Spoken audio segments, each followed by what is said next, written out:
সুপ্রিয় শিক্ষার্থীবৃন্দ, জাতীয় বিশ্ববিদ্যালয় কর্তৃক আয়োজিত অনলাইন ক্লাসে তোমাদেরকে স্বাগতম। এটি আমার principal of finance course code 212503 এর উপরে দেয়া নবম লেকচার। এই লেকচারটি আলোচনা করা হবে মূলধন বাজেটিং, নগদ প্রবাহ সম্পর্কে। এই লেকচারটিতে তোমাদেরকে স্বাগতম। লেকচারটি উপস্থাপন করছি আমি মোহাম্মদ মুস্তাফিজুর রহমান, প্রভাষক, হিসাব বিজ্ঞান বিভাগ, সরকারি বিএম কলেজ, বরিশাল।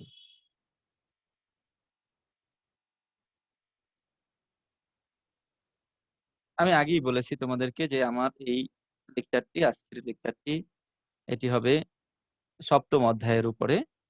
এটি আমার নবম লেকচার। জাতীয় বিশ্ববিদ্যালয় কর্তৃক তোমাদের জন্য যে আয়োজন, সেই আয়োজনে আমাদের মোট 12টি লেকচার রয়েছে। মোট 12টি লেকচারের মধ্যে আমরা 9টি অধ্যায় আমি তোমাদের সম্মুখে উপস্থাপন করার চেষ্টা করব, এবং তারই ধারাবাহিকতায় এটি আমার নবম লেকচার। এই লেকচারটি মূলধন বাজেটিং, নগদ প্রবাহ এর উপরে উপস্থাপন করছি। তাহলে এই লেকচার থেকে আমাদের যে লার্নিং আউটকাম বা শিখন ফল হবে, সেটি হলো মূলধন বাজেটিং এর সংজ্ঞা সম্পর্কে তোমরা জানতে পারবে। ডেফিনেশন অফ ক্যাপিটাল বাজেটিং, মূলধন বাজেটিং এর উদ্দেশ্য বা অবজেক্টিভস অফ ক্যাপিটাল বাজেটিং সম্পর্কে অবগত হতে পারবে। মূলধন বাজেটিং এর ধাপ বা পদক্ষেপ বা প্রক্রিয়া, steps, process of capital budgeting এ সম্পর্কে জানতে পারবে। প্রারম্ভিক বিনিয়োগ নির্ণয়, ফাইন্ডিং দ্য ইনিশিয়াল ইনভেস্টমেন্ট, প্রাথমিক বিনিয়োগ নির্ণয় সম্পর্কে বা নির্ণয় করতে পারবে। পরিচালনা, নগদ আন্তঃপ্রবাহের পরিমাণ নির্ণয় করতে পারবে, অর্থাৎ একটি প্রজেক্টে বিনিয়োগ করার পরে এই পরিমাণে অপারেটিং ক্যাশ ফ্লো হয় সেটি তোমরা নির্ধারণ করতে পারবে। অবশ্যই এই অধ্যায়টি আমাদের অষ্টম এবং নবম অধ্যায়ের পূর্ব অধ্যায়। এটাকে আমি অষ্টম এবং নবম অধ্যায়ের প্রস্তুতি অধ্যায়ও বলতে পারি। অর্থাৎ এই অধ্যায়ের উপরে ভিত্তি করেই আমাদের অষ্টম এবং নবম অধ্যায়ের গাণিতিক সমস্যাসমূহ সমাধান করা হবে। তাহলে এই অধ্যায়টি অষ্টম এবং নবম অধ্যায়ের জন্য গুরুত্বপূর্ণ অধ্যায়।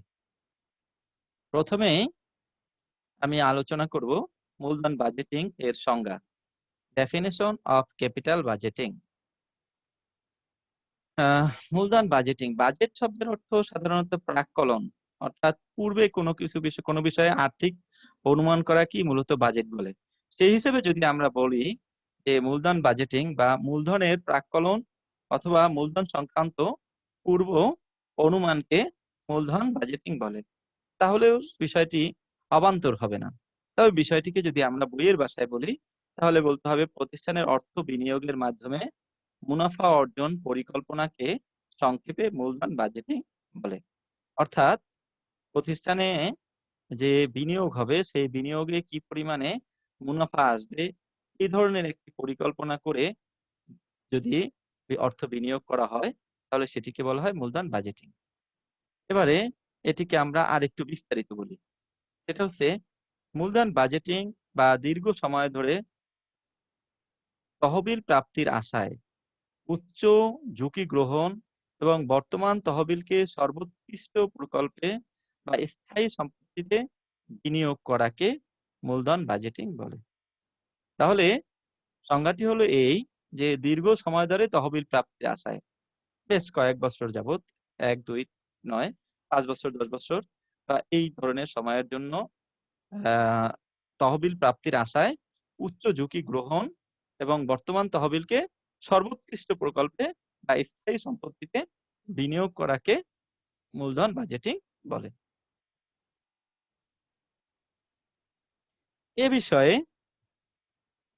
জেমস সি ভ্যান হর্ন বলেন, capital budgeting is identifying, analysing and selecting investment projects whose returns, cash flows, are expected to extend beyond 1 year.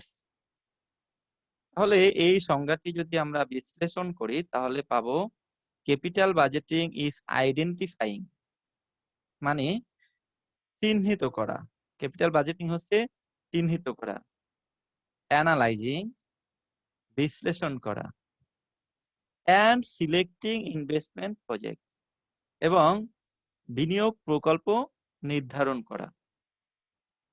হুস রিটার্নস যেটার আয় বা ক্যাশ ফ্লো মানে ক্যাশ রিটার্ন আর এক্সপেক্টেড প্রত্যাশা করা হয়ে থাকে টু এক্সটেন্ড বিয়ন্ড 1 ইয়ার্স যেটা 1 বছরের অধিক সময়ের জন্য প্রত্যাশা করা হয়ে থাকে।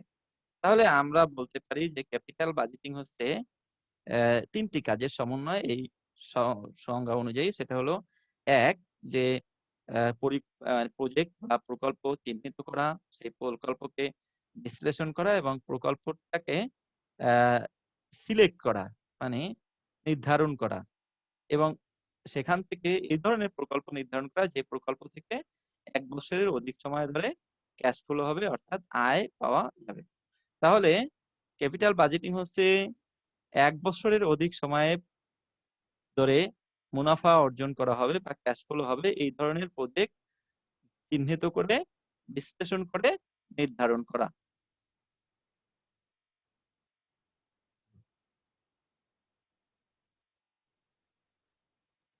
হর্নগ্রেন এবং ফোস্টার হর্নগ্রেন, ফোস্টার এন্ড ডাটার বলেন capital budgeting is the making of long run planning decisions for investment in projects and programmes. তাহলে হর্নগ্রেনস, ফোস্টার এন্ড ডাটার যে কথা বলেছেন সেটা হচ্ছে যে ক্যাপিটাল বাজেটিংটা হচ্ছে একটি দীর্ঘমেয়াদী পরিকল্পনা। কিসের জন্য? ইনভেস্টমেন্টের জন্য বা বিনিয়োগের জন্য যে কোনো প্রজেক্ট বা প্রোগ্রামে দীর্ঘমেয়াদে বিনিয়োগ বা বিনিয়োগ সিদ্ধান্ত গ্রহণ করাকে তাহলে ক্যাপিটাল বাজেটিং বলে। এবারে আমরা আলোচনা করছি মূলধন বাজেটিং এর উদ্দেশ্য, অবজেক্টিভস অফ ক্যাপিটাল বাজেটিং। তাহলে মূলধন বাজেটিং বা দীর্ঘমেয়াদী বিনিয়োগ সিদ্ধান্ত এর উদ্দেশ্যগুলো হচ্ছে 1 যুক্তিযুক্ত প্রকল্প যাচাই করা, 2 নাম্বার হচ্ছে লাভজনক প্রকল্পে বিনিয়োগ, 3 নাম্বার দীর্ঘমেয়াদী প্রকল্প গ্রহণ, ঝুঁকি হ্রাস, তহবিল সংগ্রহে অগ্রিম পরিকল্পনা, স্থায়ী সম্পদের স্থায়িত্ব, বাজার সম্প্রসারণ। বিষয়গুলোকে যদি আমরা ব্যাখ্যা আকারে বলি তাহলে মূলধন বাজেটিং এর উদ্দেশ্য হচ্ছে যুক্তিযুক্ত প্রকল্প যাচাই। তার মানে প্রকল্পে সাধারণত লং টার্ম হতে পারে, শর্ট টার্ম হতে পারে। এই ক্ষেত্রে যদি একটি প্রকল্প বা অধিক মুনাফা লাভের আশায় যদি আমরা প্রকল্প নির্বাচন করি সেই ক্ষেত্রে অনেক সময় দেখা যায় যে একটি প্রকল্প শর্ট টার্মে বিনিয়োগ করলে সেক্ষেত্রে বিনিয়োগ রিটার্ন বা ক্যাপিটাল রিটার্ন আসারই সম্ভাবনা থাকে না বা সেটাতে বেশি ঝুঁকি থাকে। সেই কারণে যুক্তিযুক্ত প্রকল্প বাছাই করতে গেলে একটু দীর্ঘমেয়াদে পরিকল্পনা করতে হয়। এই কারণে মূলধন বাজেটিং এর উদ্দেশ্য হচ্ছে যে যাতে করে যে প্রকল্পটা পাওয়া যাবে সেটা দীর্ঘমেয়াদী হলেও যেন সেটাকে যাচাই করা যায়। সেজন্য যুক্তিযুক্ত প্রকল্প যাচাই করাটা মূলধন বাজেটিং এর একটি উদ্দেশ্য। লাভজনক প্রকল্পে বিনিয়োগ ঠিক এমনই ভাবেই লাভজনক প্রকল্পে বিনিয়োগের ক্ষেত্রেও বিনিয়োগটাও মূলধন বাজেটিং এর একটি উদ্দেশ্য। অর্থাৎ আমরা মূলধনের যে প্রাক্কলন করে থাকি সেটা উদ্দেশ্য হবে এই যে এই মূলধনটা যেন মানে একটি লাভজনক প্রকল্পে বিনিয়োগ করা হয়ে থাকে। তাহলে লাভজনক প্রকল্পে বিনিয়োগ করাটাও মূলধন বাজেটিং এর একটি অন্যতম উদ্দেশ্য। দীর্ঘমেয়াদী প্রকল্প গ্রহণ আমরা সংজ্ঞায় দেখেছি যে মূলধন বাজেটিং এর উদ্দেশ্যই হবে কি দীর্ঘমেয়াদী অর্থাৎ more than 1 years, beyond 1 years. আবার কেউ বলেছেন দীর্ঘমেয়াদী অনেক, কোনো মেয়াদ উল্লেখ করে নাই। তার মানে এটি একটি দীর্ঘমেয়াদী প্রকল্পই মূলধন বাজেটিং এর প্রধান উদ্দেশ্য হবে যেটা তার সংজ্ঞাতেই পাওয়া যায়। ঝুঁকি হ্রাস, যেহেতু আমি পূর্বেই বলেছি যে মূলধন বাজেটিং অর্থাৎ দীর্ঘমেয়াদে যদি মূলধন বিনিয়োগ করা হয় সেই ক্ষেত্রে ঝুঁকিটা একটু কম থাকে, এই কারণে যে তাড়াহুড়ো থাকে না প্রতিষ্ঠানের মুনাফা অর্জন বা মূলধন ফেরতের জন্য তাড়াহুড়ো থাকে না, সেই কারণে এটা একটু ঝুঁকি হ্রাস করে থাকে। তহবিল সংগ্রহে অগ্রিম পরিকল্পনা। মূলধন বাজেটিং এর আরেকটি উদ্দেশ্য হচ্ছে যে তহবিল সংগ্রহে অগ্রিম পরিকল্পনা গ্রহণ। তার মানে কি, যেহেতু বাজেট বা প্রাক্কলন, তাহলে কোথা থেকে তহবিলটা পাওয়া যাবে সেই বিষয়েও মূলধন বাজেটিং এ আলোচনা করা হয়ে থাকে বা মূলধন বাজেটিং এর মূল বিষয়। সেই কারণে তহবিল সংগ্রহে অগ্রিম পরিকল্পনাও মূলধন বাজেটিং এর একটি উদ্দেশ্য। স্থায়ী সম্পদের স্থায়িত্ব বৃদ্ধি বা স্থায়ী সম্পত্তিকে পুনরায় ডেভেলপড করে সেটার স্থায়িত্ব বৃদ্ধিও মূলধন বাজেটিং এর একটি উদ্দেশ্য। বাজার সম্প্রসারণ অর্থাৎ বর্তমানে যে পরিমাণে বিনিয়োগ রয়েছে সেই পরিমাণে বিনিয়োগ থেকে আরো বেশি বিনিয়োগ বৃদ্ধি করে বাজারকে সম্প্রসারণ করাও মূলধন বাজেটিং এর আরেকটি উদ্দেশ্য। তাহলে মূলধন বাজেটিং এর ধাপ, পদক্ষেপ বা প্রক্রিয়া অর্থাৎ কিভাবে একটি মূলধন বাজেটিং প্রথম থেকে শেষ পর্যন্ত তার কার্যক্রম পরিচালনা করে, সেটি হচ্ছে প্রথমেই একটি প্রকল্প উদ্ভাবন করে থাকে নগদ প্রবাহ প্রাক্কলন করে। তার মানে কি, প্রথমেই এই মূলধন বাজেটিং এর প্রথম কাজটি হচ্ছে যে কোন প্রকল্পে অর্থাৎ আহ কোন প্রকল্পে বিনিয়োগ করা হবে বা কতগুলো প্রকল্প আছে সেই প্রকল্পগুলো উদ্ভাবন করা অথবা নতুন কোনো প্রকল্প উদ্ভাবন করা। যেকোনো মানে বর্তমানে যে প্রকল্প রয়েছে সেই প্রকল্পগুলো থেকে সেই প্রকল্পগুলোকে নির্ধারণ করা অথবা নতুন কোনো প্রকল্প উদ্ভাবন করাটা হচ্ছে মূলধন বাজেটিং এর প্রথম ধাপ। তারপরে দ্বিতীয় ধাপ হচ্ছে নগদ প্রবাহ প্রাক্কলন। নগদ প্রবাহ প্রাক্কলন এর কথা হচ্ছে যে এই যে আমরা যে প্রকল্পে বিনিয়োগ করব, সে বিনিয়োগ করার ক্ষেত্রে ওই প্রকল্পে কি পরিমাণে নগদ টাকার প্রয়োজন হতে পারে, সেই নগদ টাকার পরিমাণকে নির্ধারণ করা, এটাও মূলধন বাজেটিং এর একটি ধাপ বা প্রক্রিয়া এবং এটি হচ্ছে মূলধন বাজেটিং এর দ্বিতীয় ধাপ। প্রকল্প মূল্যায়ন। এরপরে যখন দেখা গেল যে নগদ টাকা অর্থের মানে প্রাক্কলন হয়ে গেল যে এত টাকা আমরা বিনিয়োগ করব, তারপরে তৃতীয় ধাপে গিয়ে উদ্ভাবিত প্রকল্পটিকে মূল্যায়ন করা হবে যে আসলে এই প্রকল্পটিতে যদি আমরা বিনিয়োগ করি সেক্ষেত্রে প্রকল্পটি লাভজনক হবে নাকি এটি লাভজনক হবে না। সেই ক্ষেত্রে যদি লাভজনক হয় তাহলে সেটি নির্বাচন করা হবে, আর যদি লাভজনক না করা হয় তাহলে প্রকল্পটি বাতিল করা হবে। সেই ক্ষেত্রে প্রকল্পটি মূল্যায়ন করাটা হচ্ছে মূলধন বাজেটিং এর তৃতীয় ধাপ এবং চতুর্থ ধাপ হচ্ছে প্রকল্প নির্বাচন। এইমাত্র আমি বলেছি যে যদি প্রকল্পটি মনে হয় যে লাভজনক বা প্রকল্পটি থেকে অধিক পরিমাণে মুনাফা আসা সম্ভব, তাহলে সেই প্রকল্পটি নির্বাচন করাই মূলধন বাজেটিং এর চতুর্থ ধাপ। এরপরে প্রকল্প বাস্তবায়ন। তাহলে এবারে নির্বাচন হয়ে গেলে যে আমাদের যে প্রকল্পটি সেই প্রকল্পটি বাস্তবায়ন করতে হবে। এটাও মূলধন বাজেটিং এর একটি অন্যতম কাজ। অর্থাৎ প্রকল্পটি বাস্তবায়ন করে সে প্রকল্পটিকে বাস্তবে রূপদান করা। এটি মূলধন বাজেটিং এর পঞ্চম ধাপ এবং সর্বশেষ বা ষষ্ঠ ধাপ হচ্ছে ধারাবাহিক প্রকল্প মূল্যায়ন। অর্থাৎ নির্দিষ্ট সময় অন্তর, নির্দিষ্ট সময় পর পর প্রকল্পটিকে মূল্যায়ন করাও এই মূলধন বাজেটিং এর একটি অন্যতম ধাপ।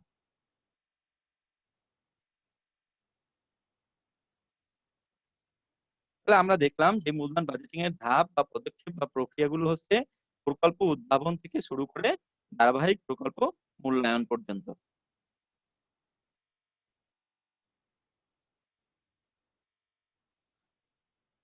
এবারে আমরা আসি মূলধন বাজেটিং সিদ্ধান্তের প্রকারভেদ। তাহলে মূলধন বাজেটিং, আমরা যখন মূলধন বাজেটিং করি তখন একটি সিদ্ধান্ত গ্রহণ করতে হয়। সেই ক্ষেত্রে আমরা কিভাবে এই সিদ্ধান্ত গ্রহণ করে থাকি, যেমন এই সিদ্ধান্ত গ্রহণ করার জন্য তিনটি পদ্ধতি রয়েছে বা তিনটি প্রকার রয়েছে। একটি হচ্ছে গ্রহণ বর্জন সিদ্ধান্ত, একসেপ্ট অর রিজেক্ট ডিসিশন। দ্বিতীয়টি হচ্ছে পরস্পর বর্জনশীল সিদ্ধান্ত, মিউচুয়ালি এক্সক্লুসিভ ডিসিশন। আরেকটি হচ্ছে মূলধন রেশনিং সিদ্ধান্ত বা ক্যাপিটাল রেশনিং ডিসিশন। গ্রহণ বর্জন সিদ্ধান্ত যখন দেখা যাবে যে একটি প্রজেক্ট আমাদের সম্মুখে একটি প্রজেক্ট রয়েছে, এখন এই প্রজেক্টটি আমরা গ্রহণ করব নাকি বর্জন করব। সেক্ষেত্রে আমরা এই প্রজেক্টটির মুনাফা যোগ্যতা বা লাভ হওয়ার সম্ভাব্যতা বিবেচনা করব। এই প্রজেক্টটি থেকে কত বছরে রিটার্ন পাওয়া সম্ভব, অর্থাৎ এটি থেকে কত বছরে আ মানে আমাদের উম অর্থ অর্থাৎ বিনিয়োগকৃত টাকা ফেরত পাওয়া সম্ভব। এগুলো বিবেচনা করে হয় আমরা এই প্রকল্পটি গ্রহণ করব অথবা এই প্রকল্পটি বর্জন করব। এই ক্ষেত্রে এই সিদ্ধান্তটি মূলধন বাজেটিং এর একটি সিদ্ধান্ত এবং যদি প্রজেক্টটি লাভজনক হয় তাহলে অ্যাকসেপ্টেড, আর যদি প্রজেক্টটি লাভজনক না হয় তাহলে প্রজেক্টটি রিজেক্টেড। এরকম সিদ্ধান্ত গ্রহণ করাকে গ্রহণ বর্জন সিদ্ধান্ত বলে। মিউচুয়ালি এক্সক্লুসিভ ডিসিশন, পরস্পর বর্জনশীল সিদ্ধান্ত। এক্ষেত্রে যদি মানে এমন যদি হয় যে আমাদের মূলধন বা নগদ প্রবাহের পরিমাণ, ক্যাশ ফ্লো এর পরিমাণ কম, কিন্তু হাতে একাধিক প্রকল্প রয়েছে। একাধিক প্রকল্পে বিনিয়োগ করার মতো যদি মানে পর্যাপ্ত অর্থ না থাকে তাহলে একটা প্রজেক্ট গ্রহণ করলে আরেকটি প্রজেক্টকে অবশ্যই বর্জন করতে হবে। সেজন্য এইজন্য এইরকম যদি ২ টা প্রজেক্ট যদি একত্রে থাকে সামনে এবং একটি প্রজেক্ট গ্রহণ করার ক্ষেত্রে যদি অন্য প্রজেক্টটি বর্জন করতে হয়, তাহলে সেই প্রজেক্ট দুটোকে পরস্পর বর্জনশীল প্রজেক্ট বা মিউচুয়ালি এক্সক্লুসিভ প্রজেক্ট বলা হয়। এবং এই ক্ষেত্রে মূলধন বাজেটিং যে সিদ্ধান্ত গ্রহণ করতে হয়, ২ টি প্রজেক্টের মধ্যে কোনটি গ্রহণ করতে হবে, সেজন্য এই প্রজেক্টগুলোর এক্সপেক্টেড রিটার্ন অথবা স্ট্যান্ডার্ড ডেভিয়েশন অথবা সিভি অথবা অর্থাৎ রিটার্ন অথবা ঝুঁকির ভিত্তিতে যেকোনো একটিকে গ্রহণ করতে হয় এবং যেকোনো একটিকে বর্জন করতে হয়। এরপরে মূলধন রিসনিং সিদ্ধান্ত। অর্থাৎ যদি আ দেখা যায় যে একাধিক প্রকল্প রয়েছে আমাদের হাতে। এখন এই একাধিক প্রকল্পে যখন আমরা বিনিয়োগ করতে যাব, তখন বিনিয়োগটাকে এবং হাতে পর্যাপ্ত অর্থও রয়েছে। তখন এই বিনিয়োগ করার জন্য আমাদেরকে মূলধনটাকে ভাগ করে বিনিয়োগ করতে হবে। সেই ক্ষেত্রে যখন একাধিক প্রকল্পে মূলধনকে ভাগ করে বিনিয়োগ করা হয় সেটাকে বলা হয় মূলধন রেশনিং। আর এই মূলধন রেশনিং সিদ্ধান্তটিও মূলধন বাজেটিং করে থাকে।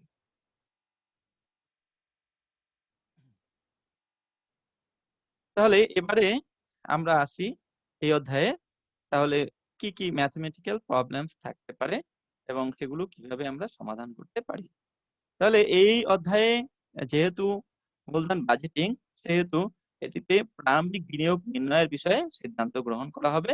প্রারম্ভিক বিনিয়োগ বলতে যেটা বোঝায়, প্রজেক্ট গ্রহণের ক্ষেত্রে শুরুতে যে পরিমাণ নগদের বহির্গমন ঘটে তাকে প্রারম্ভিক বিনিয়োগ বলে। আমরা জানি যে বিনিয়োগ মানেই হচ্ছে কোনো প্রজেক্ট বা কোনো প্রকল্পে অর্থ আ লগ্নি করা বা অর্থ দেওয়া। তাহলে প্রারম্ভিক বিনিয়োগ মানে শুরুতে একটা ব্যবসায়ের শুরুতে যে পরিমাণে অর্থ ওই ব্যবসায়ে নিয়োগ করা হয় সেটাকেই প্রারম্ভিক বিনিয়োগ বলে। আর যদি বইয়ের ভাষায় বলি তাহলে প্রজেক্ট গ্রহণের ক্ষেত্রে শুরুতে যে পরিমাণে নগদ অর্থের বহির্গমন ঘটে তাকেই প্রারম্ভিক বিনিয়োগ বা ইনিশিয়াল ইনভেস্টমেন্ট অথবা নেট ক্যাশ আউটলে বলা হয়ে থাকে। হুম, এখন এই প্রারম্ভিক বিনিয়োগ নির্ণয়ের ক্ষেত্রে আমাদের আমরা সাধারণত একটি ছক অনুসরণ করতে পারি। যেটা হলো যে যদি আমরা একটি স্থায়ী প্রকল্পে বিনিয়োগ করি, সেটি যদি কোনো মেশিনারি হয় অথবা সেটি যেকোনো একটি জমি হোক বা স্থায়ী সম্পত্তি হোক, এই স্থায়ী সম্পত্তিতে আমরা কি পরিমাণে বিনিয়োগ করব বা বিনিয়োগটা কিভাবে নির্ধারিত হবে, প্রারম্ভিক বিনিয়োগটা কি বিষয় এর সাথে সংযুক্ত থাকবে সেগুলো আমরা এখানে দেখতে পারি। যেমন এখানে রয়েছে কস্ট অথবা purchase price of a new project. তাহলে প্রারম্ভিক বিনিয়োগের মধ্যে এটা থাকবে কস্ট অথবা purchase price of a new project. একটি প্রজেক্ট ক্রয়ের জন্য যে পরিমাণে কস্ট হয় অর্থাৎ প্রারম্ভিক কস্ট হয় সেটিকে এই প্রারম্ভিক ইনিশিয়াল ইনভেস্টমেন্ট নির্ণয়ের ক্ষেত্রে গণনা করতে হবে। এর সাথে আর যেই বিষয়গুলো সংযুক্ত হবে সেগুলো হচ্ছে ইনস্টলেশন কস্ট। মানে মূল কথা হচ্ছে যে একটি আ প্রজেক্ট বা একটি সম্পত্তি ক্রয় করে সেই সম্পত্তিকে ব্যবহার উপযোগী করা বা কাজের উপযোগী করে তোলার জন্য যত প্রকারের খরচ আছে সবটাকেই আমরা ইনিশিয়াল ইনভেস্টমেন্ট এর মধ্যে অন্তর্ভুক্ত করব। বা ইনিশিয়াল ইনভেস্টমেন্ট বা এনসিও এর মধ্যে অন্তর্ভুক্ত করব। তাহলে ১ম এই হচ্ছে কস্ট বা purchase price of new project. এটি হচ্ছে ইনিশিয়াল ইনভেস্টমেন্ট এর একটি অন্যতম উপাদান।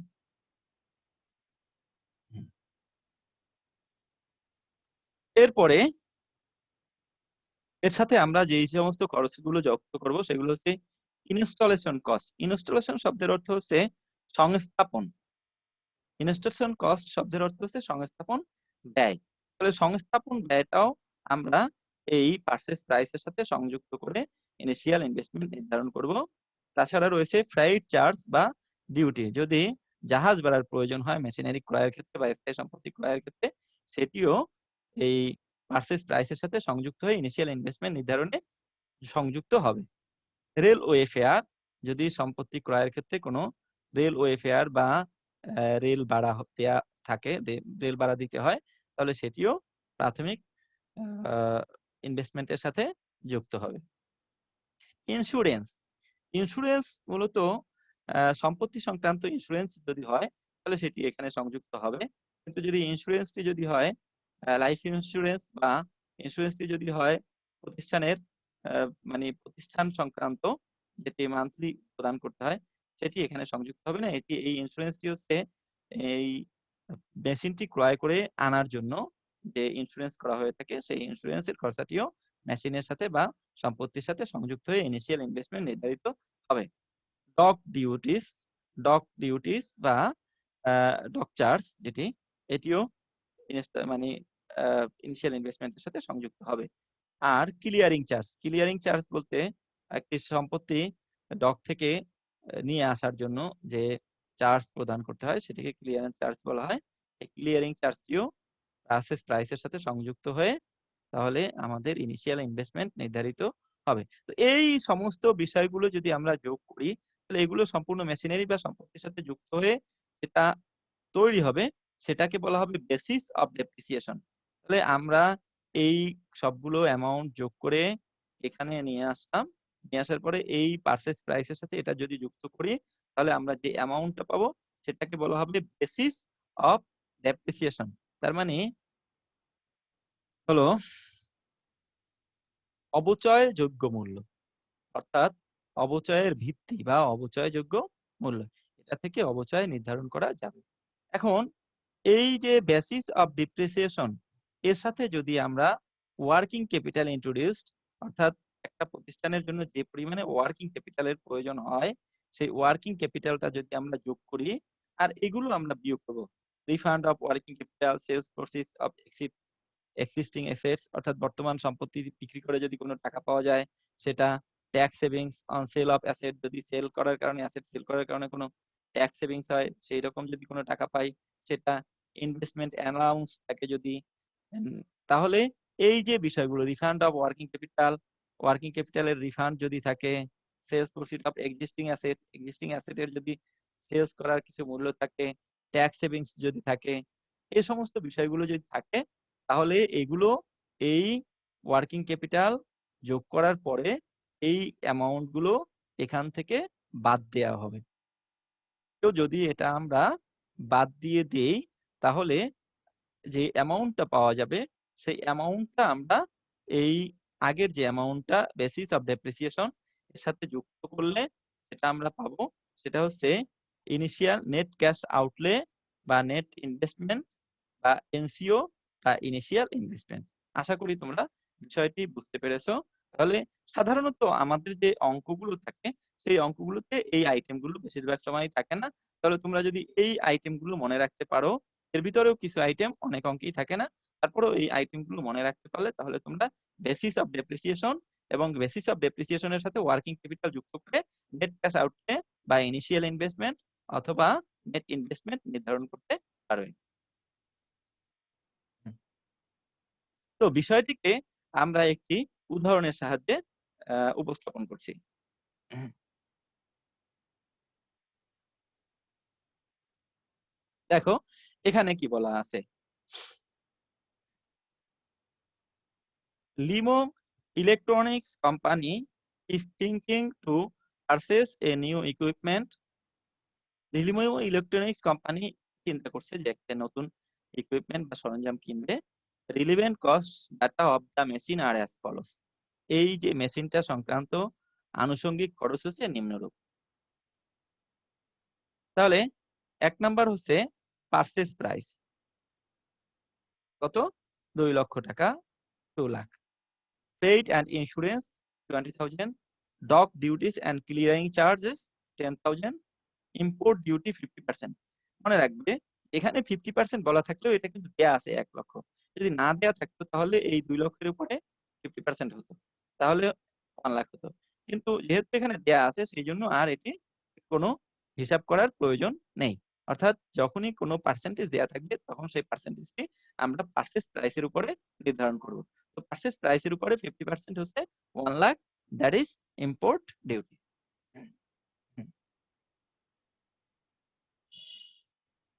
রেলওয়ে ফেয়ার এন্ড চার্জেস দেয়া আছে 10,000, installation charge 20,000, working capital required 40,000।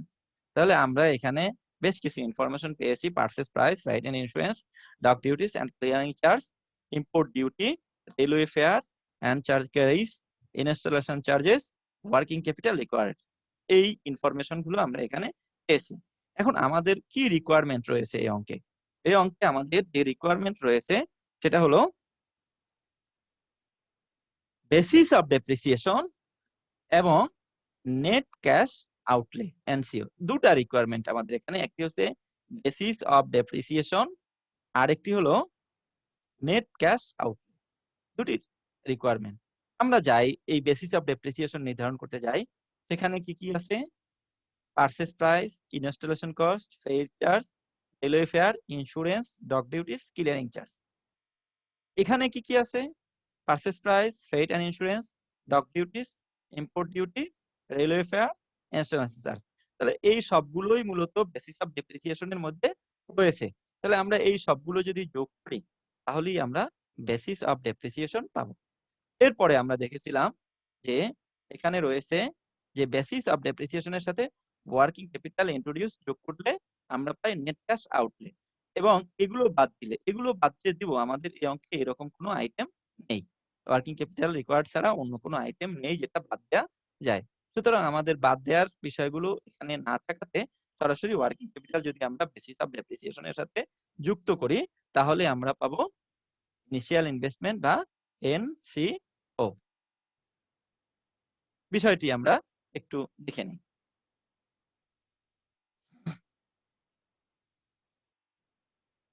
তাহলে এখানে পারচেজ প্রাইস রয়েছে 2 lakh, freight and cost 20,000, dock duties 10,000, import duties 1 lakh, railway fare and carriage 10,000, installation charge 20,000। দেখি এখানে সবগুলো আছে কিনা। Purchase price 2 lakh, freight and insurance 20,000, dock duties 10,000, and import duty 50% 1 lakh, railway fare and carriage 10,000, installation charge 20,000. So if we add all these elements, then we can get the basis of depreciation, and which will be 3,60,000. That is, if we sum up all these amount of money, then we will get basis of depreciation. And for this reason, we have put all this amount here, and we have calculated this amount to a total amount, and which is 3,60,000. So basis of depreciation of this mathematics is 3,60,000. I think you have understand. তো আমি মনে করেছি যে তাহলে basis of depreciation সম্পর্কে তোমাদের আর কোনো প্রশ্ন থাকার কথা নয়। এবারে আমাদের বেসিস অফ ডেপ্রিসিয়েশনের সাথে যদি আমরা ওয়ার্কিং ক্যাপিটাল রিকোয়ার্ড যুক্ত করি তাহলে আমরা পাই এনসিও বা নেট ক্যাশ আউটলে। এই ম্যাথমেটিক্সটিতে এই অঙ্কটিতে যে ওয়ার্কিং ক্যাপিটাল রিকোয়ার্ড রয়েছে 40,000, তাহলে এই 40,000 যদি আমরা এখানে যুক্ত করে দেই অর্থাৎ 40,000, তাহলে আমাদের টোটাল হয় 4 lakh, which is the NCO of this mathematics. তাহলে এই অঙ্কটির নেট ক্যাশ আউটলে হচ্ছে 4 লাখ আর বেসিস অফ ডেপ্রিসিয়েশন হচ্ছে 3,60,000। তাহলে রিকোয়ার্ড 1 হচ্ছে এটি আর রিকোয়ার্ড 2 হচ্ছে এটি। তাহলে আমি আশা রাখি যে তোমরা ইনিশিয়াল ইনভেস্টমেন্ট বা এনসিও নির্ধারণ করতে পারবে।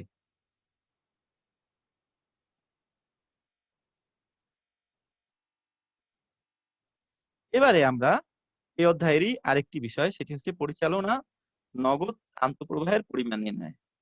যেহেতু আমরা এই অধ্যায়ে প্রথমে ইনভেস্টমেন্ট নির্ধারণ করেছি, এবারে এই ইনভেস্টমেন্ট থেকে কি পরিমাণে টাকা প্রতি বছরে আয় হতে পারে এবং কি পরিমাণে ক্যাশ ফ্লো ইনফ্লো হয় সেটি আমরা নির্ধারণ করা শিখব। তাহলে ক্যাশ ইনফ্লো বা সিএফএটি অর্থাৎ operating cash flow after tax, এটি নির্ধারণ করা আমরা এখান থেকে শিখব। তাহলে সিএফএটি বাহির করার জন্য আমরা যে টেবিলটি অনুসরণ করব সেটি হচ্ছে এই। প্রথমে রেভিনিউস থেকে লেস এক্সপেন্সেস, অর্থাৎ অঙ্কে যদি আয় দেয়া থাকে আয় থেকে ব্যয়গুলো বাদ দেব, মানে অপারেটিং এক্সপেন্সেস এক্সক্লুডিং ডেপ্রিসিয়েশন। এখানে ডেপ্রিসিয়েশনটা থাকবে না, ডেপ্রিসিয়েশন বাদেই যে খরচা রয়েছে সেই খরচাগুলো আমরা রেভিনিউ থেকে বাদ দেব।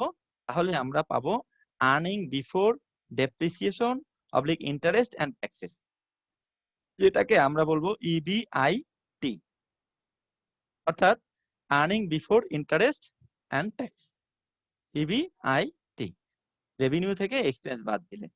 এখন এটা থেকে যদি আমরা ডেপ্রিসিয়েশন বাদ দেই, ইবিআইটি থেকে যদি আমরা ডেপ্রিসিয়েশন বাদ দেই অথবা ইন্টারেস্ট বাদ দেই, তাহলে পাবো আর্নিং বিফোর ট্যাক্স বা ইবিটি, অর্থাৎ এখান থেকে আইটা বাদ দিলাম, অথবা ইবিডিটি অর্থাৎ earning before depreciation and tax, তাহলে ডিটা বাদ দিলাম, তাহলে থাকলো ইবিটি অর্থাৎ আর্নিং বিফোর ট্যাক্স। এখন এই ইবিটি থেকে যদি আমরা ট্যাক্স বাদ দেই তাহলে পাবো আর্নিং আফটার ট্যাক্স, ইএটি। এই ইএটি এর সাথে আমরা ডেপ্রিসিয়েশন যদি অ্যাড করি তাহলে পাবো operating cash flow after tax, CFAT. তাহলে সিএফএটি বাইর করার জন্য আমাদের পদ্ধতি হলো রেভিনিউ থেকে এক্সপেন্স বাদ, তাহলে পাবো ইবিআইটি, ইবিআইটি থেকে ডেপ্রিসিয়েশন বাদ, তাহলে পাবো ইবিটি বা আর্নিং বিফোর ট্যাক্স, সেখান থেকে যদি আমরা ট্যাক্স বাদ দেই তাহলে পাবো আর্নিং আফটার ট্যাক্স, ইএটি। আর আর্নিং আফটার ট্যাক্সের সাথে যদি ডেপ্রিসিয়েশন যুক্ত করি তাহলে পাবো operating cash flow after tax অর্থাৎ সিএফএটি। এখন তোমাদের প্রশ্ন থাকতে পারে, একটা জিনিস মনে রাখবে যে আর্নিং আফটার ট্যাক্সই হচ্ছে নেট ইনকাম, ইএটি হচ্ছে নেট ইনকাম। আরেকটা প্রশ্ন তোমাদের থাকতে পারে, সেটা হচ্ছে যে ডেপ্রিসিয়েশনকে আমরা একবার বিয়োগ করেছি আবার যোগ করেছি, এটার কারণ কি হতে পারে? যে যে ডেপ্রিসিয়েশনটা আমরা আগে বিয়োগ করলাম সেই ডেপ্রিসিয়েশনটা আবার পরে যোগ করলাম কেন? তাহলে এর মানে কারণটা কি? দেখো, আমরা যে ডেপ্রিসিয়েশনটা বিয়োগ করেছি সেটা ট্যাক্স পারপাসে, অর্থাৎ ডেপ্রিসিয়েশনটা বিয়োগ করে আমরা আমাদের প্রকৃত আর্নিং বিফোর ট্যাক্স নির্ধারণ করেছি এবং সেটার পরে সেই যে আর্নিং বিফোর ট্যাক্স সেটার উপরে আমরা ট্যাক্স দিয়েছি। তাহলে আমাদের ট্যাক্সের পরিমাণটা একটু কম পাবে, কারণ ডেপ্রিসিয়েশন ট্যাক্সেবল নয়। ডেপ্রিসিয়েশন আমরা ডেপ্রিসিয়েশন করে ট্যাক্স দেওয়ার যোগ্য, সেই কারণে ডেপ্রিসিয়েশন ট্যাক্স নির্ধারণের জন্য আমরা ডেপ্রিসিয়েশন বাদ দিয়েছি। কিন্তু আমরা যেটা নির্ধারণ করতেছি সেটি হচ্ছে cash flow after tax, not income. আমরা ইনকাম বের করছি না, আমরা ইনকাম কিন্তু এটা নেট ইনকাম হচ্ছে ইএটি। তাহলে আমরা বের করতেছি ক্যাশ ফ্লো আফটার ট্যাক্স, অর্থাৎ ট্যাক্স দেওয়ার পরে আমাদের ক্যাশ ফ্লো কত। তাহলে আমরা জানি যে ডেপ্রিসিয়েশন কোনো নগদী খরচ নয়, অনগদী খরচ। তো যদি আমাদের অনগদী খরচ যদি বাদ দিয়ে দেই তাহলে আমাদের নগদ টাকা কমে যায়, কিন্তু প্রকৃতপক্ষে ডেপ্রিসিয়েশনের টাকাটা কখনোই ব্যয় হয় না। যেহেতু ব্যয় হয় না সেই জন্য আমাদের যে নেট ইনকাম, সেই নেট ইনকামটাই আমাদের হাতে ক্যাশ ফ্লো থাকার কথা থাকতেও আমাদের হাতে ক্যাশ ফ্লো একটু বেশি থাকবে। কি কারণে? ডেপ্রিসিয়েশনের কারণে। ওই ডেপ্রিসিয়েশনের টাকাটা আমাদের ব্যয় হয়নি, সেই জন্য ওই টাকাটা আমাদের হাতে থাকবে। এবং সেই কারণেই ইএটির সাথে বা নেট ইনকামের সাথে আমরা যদি ডেপ্রিসিয়েশন যোগ করি তাহলে প্রকৃত ক্যাশ ফ্লো আফটার ট্যাক্স আমরা পাবো। হুম।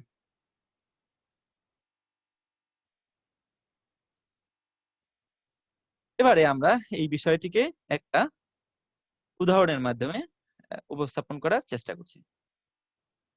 Assume that a new project will annually generated revenues of টাকা 20 লাখ। মনে করি যে একটি প্রজেক্টে বাৎসরিক ইনকাম হবে, রেভিনিউ হবে 20 লাখ টাকা। and cash expenses including both fixed and variable cost, অর্থাৎ সকল ফিক্সড এবং ভেরিয়েবল কস্ট মিলে টোটাল খরচা হবে 8 লাখ অর্থাৎ 8 লাখ টাকা। while increasing depreciation by টাকা 2 লাখ পার ইয়ার। যেখানে প্রতি বছরের ডেপ্রিসিয়েশন হবে 2 lakh per year. In addition এছাড়াও let's assume that the firm's marginal tax rate অর্থাৎ প্রান্তিক করের হার ইজ 34%, 34%, ক্যালকুলেট সিএফএটি। তাহলে এটির সিএফএটি নির্ধারণ করো বা ক্যাশ ফ্লো আফটার ট্যাক্স নির্ধারণ করো। এখন আমরা যদি এই বিষয়টিকে এই ফরম্যাটে নিয়ে আসি তাহলে কি কি হবে? রেভিনিউস, এখানে রেভিনিউস কত হবে? 20 লাখ। এখানে যদি expense excluding depreciation fixed and variable কত? 8 লাখ। তাহলে 20 লাখ মাইনাস 8 লাখ কত হবে? 12 lakh. Earning before tax, EBIT, earning before interest and tax. এবারে যদি এখান থেকে ডেপ্রিসিয়েশন বাদ দেই, এখানে ডেপ্রিসিয়েশন রয়েছে 2 লাখ। তাহলে ডেপ্রিসিয়েশন যদি আমরা এখান থেকে বাদ দেই 2 লাখ, তাহলে 12 লাখ থেকে 2 লাখ বাদ দিলে থাকবে 10 লাখ। এখন এখানে বলা আছে যে ট্যাক্স রেট হচ্ছে 34%। তাহলে যদি আমরা এখান থেকে ট্যাক্স 34% দেই 10 লাখ থেকে, তাতে 3,40,000 টাকা। তাহলে আমাদের আর্নিং আফটার ট্যাক্স হবে 6,60,000 টাকা।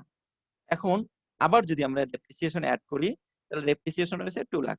তাহলে 6,60,000 টাকার সাথে যদি আমরা আবার 2 লাখ যোগ করি, তাহলে CFAT cash flow after tax হবে আমাদের 8,60,000 টাকা। বিষয়টিকে আমরা আবার দেখি একটু। এই হলো আমাদের অঙ্ক এবং রিকোয়ারমেন্ট হচ্ছে ক্যালকুলেট সিএফএটি। সিএফএটি যদি আমরা বের করতে চাই, তাহলে আমি পূর্বেই দেখিয়েছি যে এই ফরম্যাটে আমাদের বের করতে হবে। এখানে আমরা দেখি revenues 20 lakh less expenses 8 lakh, তাহলে ইবিআইটি বা ইবিডিটি এটা হচ্ছে 12 লাখ। এখান থেকে ডেপ্রিসিয়েশন বাদ দিলাম 2 লাখ, তাহলে থাকলো 10 লাখ ইবিটি, এবং এখান থেকে ট্যাক্স বাদ দিলাম 34%, 3,40,000, তাহলে ইএটি বা নেট ইনকাম থাকলো 6,60,000 টাকা। পুনরায় ডেপ্রিসিয়েশন যুক্ত করলাম 2 লাখ, তাহলে আমাদের সিএফএটি হলো 8,60,000 টাকা। এভাবে আমরা সবগুলো অঙ্কের সিএফএটি এবং আমাদের এই যে নেট ক্যাশ আউটলে এগুলো আমরা নির্ধারণ করতে পারবো।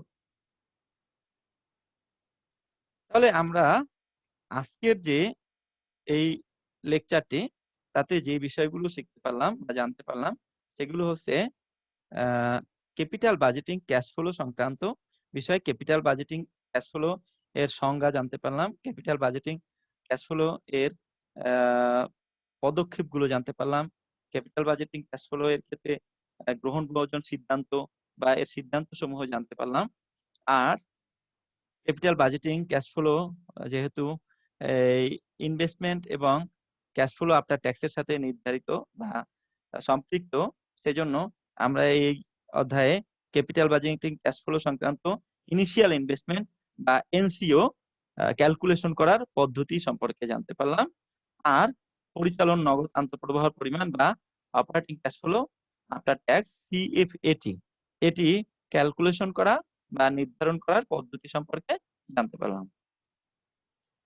এই বিষয়গুলো আমরা যদি জেনে থাকি, তাহলে পরবর্তী অধ্যায়ে এই বিষয়গুলো নিয়ে আমাদের সিদ্ধান্ত বা গ্রহণ বর্জন সিদ্ধান্ত, এই সিদ্ধান্ত গ্রহণের ক্ষেত্রে এই বিষয়গুলো আমাদের জন্য সহায়ক হবে এবং এটি এই অধ্যায়ের অঙ্কসমূহ সলিউশন করা বা সমাধান করার ক্ষেত্রে তোমাদের জন্য গুরুত্বপূর্ণ ভূমিকা পালন করবে।